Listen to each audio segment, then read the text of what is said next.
Hi quotes, നമുക്ക് 2 മിനിറ്റിൽ സുന്ദരിയായാലോ? ആദ്യം തന്നെ നല്ലൊരു ഫേസ് വാഷ് യൂസ് ചെയ്ത് നന്നായി മുഖം കഴുകണം. ഞാനിപ്പോൾ കുറച്ച് നാളായിട്ട് ഗാർണിയറിൻ്റെ ഫേസ് വാഷാണ് യൂസ് ചെയ്യുന്നത്. ഇതെൻ്റെ ഫേസിന് നല്ല ഗ്ലോ തരുന്നതായിട്ട് എനിക്ക് തോന്നി. അതുകൊണ്ട് ഞാനിപ്പോൾ ഈ ഒരു ഫേസ് വാഷാണ് കുറച്ച് നാളായിട്ട് യൂസ് ചെയ്യുന്നത്. പിന്നെ അതിനൊക്കെ മുന്നേ എൻ്റെ ചാനലൊന്ന് സബ്സ്ക്രൈബ് ചെയ്യാൻ മറക്കല്ലേ.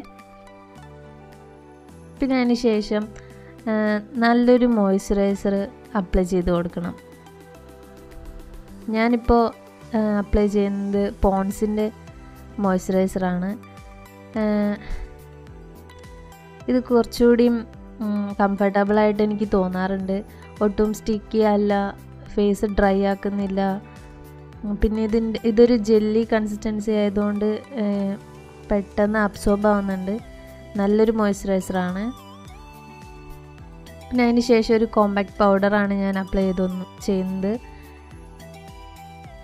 ഇത് പെട്ടെന്നൊക്കെ നമുക്ക് പുറത്ത് പോകുന്ന സമയത്ത് റെഡി ആവാനൊക്കെ ആയിട്ട് വളരെ ഹെൽപ്ഫുള്ളായിട്ടൊരു കോമ്പാക്ട് പൗഡറാണ്. നിങ്ങൾ എന്തായാലും ഒന്ന് ട്രൈ ചെയ്ത് നോക്കണം. ഞാനിപ്പോൾ പലപ്പോഴും ഈ ഒരു കോമ്പാക്ട് പൗഡർ തന്നെയാണ് യൂസ് ചെയ്യാറ്. എൻ്റെ സ്കിന്നായിട്ട് നല്ല മാച്ചായിട്ട് തോന്നിയതുകൊണ്ട് ഞാനിപ്പോൾ ഇത് തന്നെയാണ് യൂസ് ചെയ്യുന്നത്.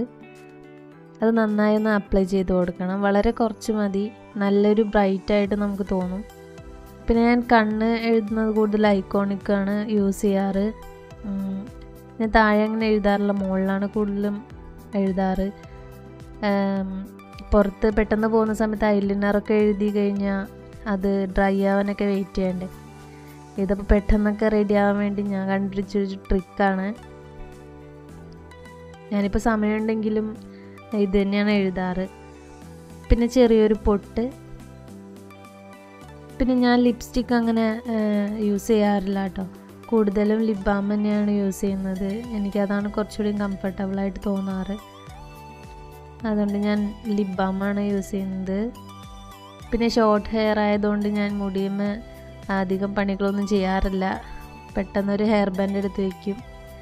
അങ്ങനെയാണ് എൻ്റെ പെട്ടെന്നുള്ള റെഡി ആവൽ. ഇതാണ് എൻ്റെ ഒരു ഫൈനൽ ലുക്ക്. ഇങ്ങനെയാണ് ഞാൻ മിക്കപ്പോഴും റെഡി ആവുന്നത്.